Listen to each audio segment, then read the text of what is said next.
Jackie, welcome to the show. Thanks for your time. I did have questions for you. So let's just dive right in. Let's do it. I see you posting on LinkedIn pretty frequently, right? I love that you're posting on entrepreneurship.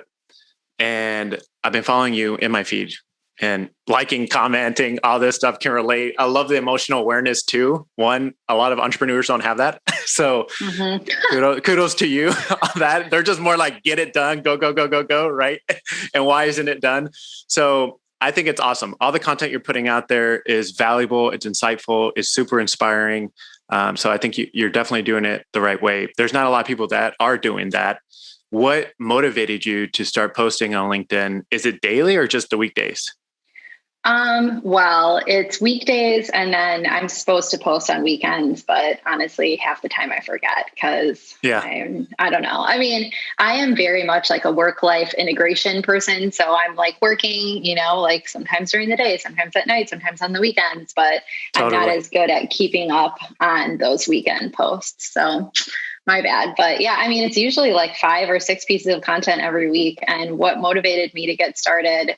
Well, have you seen Quentin Allums on LinkedIn? Yes. Mm-hmm. He kind of convinced me to do it long ago when creators were he was one of the first creators on LinkedIn that started posting videos when the feed started supporting it. And when he was like 6 months in, he was telling me about what a crazy opportunity it was and how I had to get started. And I was like, I don't really want to do that. I was not into it at all. Just, because when you start putting out content, you kind of open yourself up to it. You, have this really beautiful thing of like building a community and meeting all these new people. And I've gotten so many benefits, but I was also really scared to, on the other hand, like open myself up to the criticism I mean, everything I'm posting is like my ideas and how I think about things in my brain. And it's very weird to let a large amount of people into that. So I am glad that he convinced me to get started. I am forever grateful to him. I also recently started working with him again so that he forced me to get on TikTok, which I've been avoiding forever. So big shout out to him. He's always convincing me to try new things. And how did you meet Quentin? He was one of my first employees, actually. Really? Wow. Yeah. When I first started hiring employees, I think I had one full-time employee at the time, and I hired him as an intern. And I remember he came in, I had an office that was 300 square feet. Like, think about how small that is. It's like studio. It really is. But there was like one wall in the middle, and he came in and sat at my little desk in there. And he was like, oh, well, I had this internship and I think I could do this for you. And I was like, cool. You're hired. He was doing so many random things. Like I was fostering at the time, and he would like help me drive my foster daughter, Lizzie, to school because it was like a little out of the way of where I was typically going. And he was like writing blogs for the company and just like all over the place. So he eventually left to start his first company, which I always knew he would. And we have been working together on and off since then. You're like, hey, ever thought about coming back? Yeah. Well, I hired him. Then I hired his company to work on LinkedIn with me, and they really held me accountable for the first year. And now I just hired him again to consult on my personal brand and help me with TikTok and stuff. So that's awesome. So you didn't know him before the internship? No. Wow. No. And that's crazy. Frankly, he was in college. So I think he was like 21 at the time that I met him. That's awesome. And what about now? Do you like posting videos? I mean, I'm sure you've gotten comfortable over time, I'm assuming, right? Kind of. I still feel like a weird resistance when I go to shoot them, right? Because it's like, you have to, especially mine, I try to keep them really concise and really like straight to the point and short, because that's how I like to learn. My attention span is very short, and I don't want to listen to like a 3-minute video. Totally. So there's like some level of pressure there, to kind of like have it all together. But I don't know. Yes, I have gotten a lot more used to it. And I think the videos are probably a lot better than they used to be. Yeah. So what inspired you to become an entrepreneur, right? I mean, you've done sales, you've done marketing. What's made you want to go out on your own? I really was not planning to go out on my own. I was transitioning out of the company that I was managing their marketing department. So this was a private equity owned company. We had acquired another business that doubled the size of the company to like $70 million. Wow. So that was a big initiative. And then they announced that they were splitting off the other half of the company and selling it to a different private equity fund. And I didn't know if I wanted to stay along for that part of the ride. It was a lot of change. So I just started freelancing, and I kept getting responses to full-time applications that I was putting in, like, hey, we really want someone local in New York or wherever I was applying, but do you want to freelance for us? And I was like, I guess, I really I had not decided like, I'm off to start my own business. Yeah. But then by the time I did leave Zywave, I had decided that I was going to start my own thing. And I mean, I had a baby, and I was like, oh, it'll be more flexibility and I'll have more time. That's intense. That was all false, but that's intense. How many kids do you have now? 3. 3? Yeah. Wow. And one's foster, you said? So one I adopted from foster care when she was 9. She's now 14. One my husband adopted when she was a baby. She is now 10. And then my son is 10 too. The 2 10-year-olds are 10 days apart. They're in the same class at school. They rat on each other for everything. It's hilarious. I love that. We have one. Much. It's a 2.5-year-old. His name is Dustin, little toddler. And, he's like into include me in everything you do kind of thing. And, and then he's like, Dada, this way. And then he'll, literally, even when I try to discipline him, he's like, Dada, listen. I'm like, oh, how do you like not take that seriously? It's so hard. Yeah. Some of my friends yesterday were saying like, I don't know how you discipline a kid. I would just laugh. And I was like, well, we laugh too when they say these crazy things. And it's like the same thing. I'll be busting out laughing, and my friends are like trying to discipline their kid, and I'm just in a corner like laughing, and the kid just eyeballing like, this is funny, I should keep going, right? All they need is that like little tiny opening to keep going. That's all they need. Yeah, and then we were already having conversations about adopting and stuff. So I just love this whole conversation too. That's amazing. Yeah, it's awesome. Another thing I wanted to ask you too. So how do you pronounce your company name? Because I will chop it up, I promise. Accelity. Accelity. Accelity. Yeah. Gotcha. Accelity. So tell me a little bit about your marketing agency, because everyone, that has an agency runs it different. Everyone has a different business model. What do you guys do specifically, and how do you guys differentiate yourself from your competitors? Yeah, we work with B2B SaaS companies, so software as a service companies, in a few specific industries that we have experience in. So that's like healthcare, banking and finance, insurance. A lot of my leadership team is from the InsurTech company that we worked at previously. I think that one thing that makes us really different is none of us worked at an agency before we started this company. So nice. We're building it in a way that makes the most sense to us, not the way that agencies do it. And I think that makes it really different, because we've all been on the other end of working with agencies and saying like, this doesn't make sense to us, or this takes forever, or, like, this is how I want to look at the ROI of this, and I'm not seeing it from the agency. So we kind of get to look at it with the perspective of people who have worked with agencies and build it in that way. That said, I mean, there are some things that run very much like a typical agency, but I think we're always looking to improve and deliver our services more effectively, faster, especially when you're working with like funded SaaS companies. Oh yeah. I don't want to work with a really, like slow turnaround. Old traditional, we'll get back to you. Got to get in contact with our guy from India. Oh my gosh. No, they're like, okay. They're like, they want to move really fast, and we are kind of tasked with keeping up with them. It's exciting. Yeah. Yeah. And I love that you guys are marketers, experienced marketers, not just the agency, the politics, all that stuff. Right. So I need to get a hold of my account manager. Yet it's been 2 weeks. Like that stuff when they feel neglected, the customer is just, they're going to shop around for someone else that will take care of them and that will value them and personalize it for them, right? The whole experience. So another thing I had a question about is, what services do you guys provide specifically, or is it just more of a digital marketing all-inclusive type package? Yeah, we are a HubSpot partner. So we resell HubSpot and do some implementation for them. We have recently been becoming a little more product agnostic, where we're working in a few different marketing automation platforms. That's something we're still developing right now. But often we're working with companies who either don't have a marketing team and a marketing like program at very all, startup, or very startup. I mean, some of them are like 3, 4, 5 person teams that have gotten funding and they're like, we need someone to build this for us. And those are always really fun clients to work with because it's like a fresh start and we get to just like dream up the strategy and go and execute it.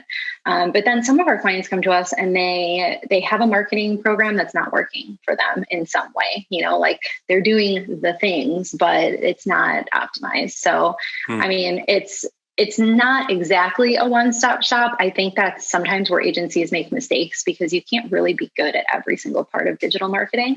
But we are exploring ways to make it more of a one-stop shop via things like partnerships. Like we're developing a partnership with a PPC company right now because we know that PPC is not our specialty, but we want it to be available to our clients. So we do a lot of content creation, inbound marketing. We dabble a bit in sales enablement and sales sequences and stuff like that for our clients. So it's kind of all over the board. I love that. So it's also content marketing, social media, all that stuff as well too, right? Yeah. Yep. Do you guys also provide videos, all that stuff too for them? Yeah, we've gotten to do more of it. So like if you look at my website, all the video on my site is created by my team. They're so good at it. But it's interesting now we're working with clients all over the place. Yeah. And so figuring out how to provide video services, like we have a client in Egypt, we have a client in Australia. How do you provide video services when your clients are all over the place? That's something we're figuring out right now. But we do have an animator on our team as well. Nice. Yeah, he came on and he was like, oh, well, I love doing animating, but I'm sure I'm not going to get to do much of it. And then immediately a project popped up with one of our clients wanting an animated video. So that's one way to address that too. And he's so talented. That's awesome. He came off the bench.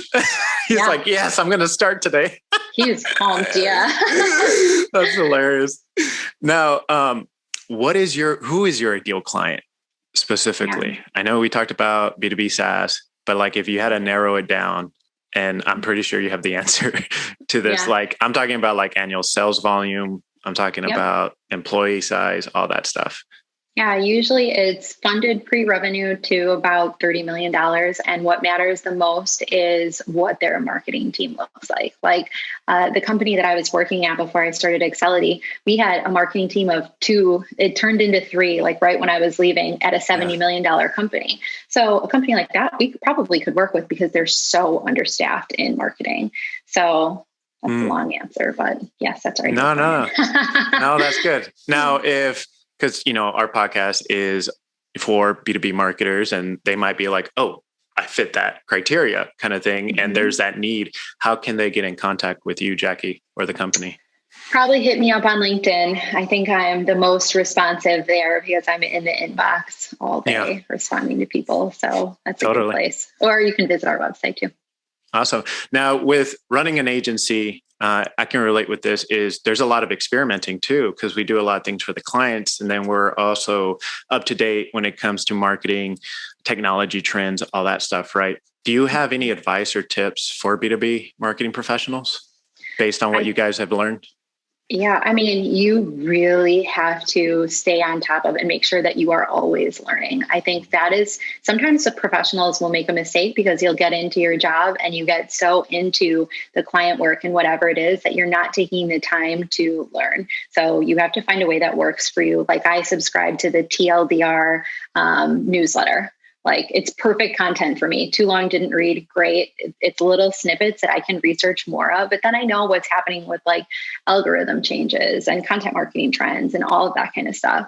We often test on ourselves too. So things like we ungated all of our content, which I know is something that people were talking about like 6-12 months ago, to work on getting more traffic volume to our site and getting more people to raise their hands as demo requests. We were redoing our lead scoring and just trying to figure out, like what is working for us that we can apply to client accounts. So I think that there is still a broken model in place in inbound marketing where people are using lead scoring incorrectly. We're gating a lot of content. We're dialing the people that download one time and they're not even ready or aware of your company or anything like that. So I think we've kind of tainted that process and it's rife for disruption right now. What have you seen as the most, and last question, what have you seen as the most effective for inbound leads specifically? Has it been like podcasting? Has it just been LinkedIn? Has it been the website? Any other efforts that you guys are doing? For us, it's probably, I mean, the volume of leads that we get is largely tied to LinkedIn, but it's not only LinkedIn though. Every single time we have a prospect in our funnel, or even someone that like we have a top target list. So maybe we have 25 companies that we really want to work with. We'll go and we'll add all of the decision makers at those companies into my LinkedIn. We'll interact on their content. Then my content will be showing up on their feed. So it's not that LinkedIn is always driving the leads, but it's reinforcing our value until they want to talk to us. I think that looking at every marketing activity as a lead source is a mistake, right? I don't think that leads come from every single marketing activity. And sometimes it's awareness building or trust building, or it's helping speed up the sales process, but it's not actually generating leads. It's interesting because like when HubSpot started preaching inbound marketing, however many years ago, it was a lead generation thing. And that's something that we have had to kind of back out of a little bit too, is talking about marketing generated leads versus marketing generated revenue, or looking at intent. I don't know. There's a lot of changes happening right now. There is a lot of changes. Even Google's making a lot of changes too. So I know. We've been getting inquiries around page speed, right? Because page speed matters. So we've been getting a lot of that too. So Google's changing, HubSpot's changing, the marketing's changing. Like what's going to be the next big thing, right? Everyone's looking for the thing ahead. So this is exciting. Yeah, it's been cool too, watching people try to like re-crack email marketing in the last year or so too, because so many companies started sending, I think I read that last year they sent like 8 billion more emails than in 2019, which is an insane number. Don't quote me on that, but I think it was close.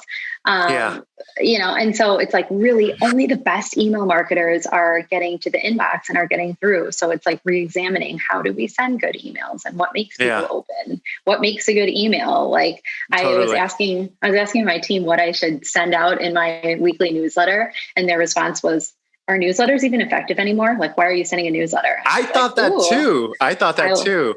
I was like, I'm using Asana as a project management tool. I was like, email's dead. And then I saw all these statistics on infographics. I'm like, it's still like the number 2. Like, oh, wow, that's crazy. Yeah. And we got into, my team's so cool because they'll be like, they're not like, oh yes, boss, you're sending a newsletter. Here are our ideas. They're like, well, why are you doing that? They'll challenge you. Yeah, for sure. And I think that's really cool because it's like, I'm looking at my strategy and how it's different than a typical newsletter. It's not like a roundup of crappy content, which a lot of newsletters are. It's like a weekly letter that makes you think, that digs a little deeper than my LinkedIn content. And therefore it's different and has so far been getting a good response. But it like makes you think through all of that, not just like, let's start a newsletter and send out all of the things we published on our blog. That doesn't, we kind of have to rethink everything right now to get people's attention. It's a very interesting environment. It is. Now, do you have your personal blog? And if I subscribe to your blog, that's considered the newsletter because you'll send me the email once certain blogs are posted? I don't post too much on my personal blog. I should post more. I'm actually writing longer form content just for my email list. It's kind of like a blog, but kind of not. Go sign up for it and you can check it out. I will. It's definitely, I mean, it is kind of like a blog, but it's very straightforward. It's very like make you think content. So like the last one, I talked about how a video that I put up on TikTok went like semi-viral and people kept saying, how do you find the time to grow a business? And so the last week's letter was about how time isn't something that you find, it's something that you make, and how to go about actually making time for yourself to do the things that you want. So there's a little bit of like mindset work there, and then a little bit of tactical, like, here's what I did to find the time to grow a company with a baby at home while I was working full time to start, Right. So it's kind of like all of my stories and learnings intertwined together. It's been fun to write so far. No, that's good. What I've been thinking about doing is a personal blog, because I have the company blog, but then it's like, hey, here's Jesus' personal blog within the same domain, honestly. So people can subscribe to it. And then it's like a weekly digest of here's the 3 blogs Jesus posted, right? Yeah. But more for like SEO purposes. Like if I do a long form content, that stuff's going to get indexed and crawled. kind of thing. And then obviously I'm limited for Google search because LinkedIn is, if you're a member, you're just a member as a LinkedIn member. So I don't really get a lot of SEO juice, for lack of a better term. And on top of that, I'm only limited to certain characters on LinkedIn too. So for me, I'm like, keywords, sky's the limit. I'll write whatever I want on the personal, but I'm experimenting. I don't even know how this is going to turn out. That's the fun thing about it. That's good. That's why I love marketing so much, because literally everything is an experiment. You can read about what works for other people and it's not going to work in that exact same way for you. Right. So it's like a little bit of learning, best practices, testing, adjusting. It's a whole process. Awesome. Well, let's end it there so we can get food. Yes. Take a little break. Thank you for your time, Jackie. And we'll definitely have to connect sometime. Send me a DM with your newsletter so I can sign up for it. Okay. I totally will. Thank you so much for having me. I appreciate it. Yep. You make it a great day. You too.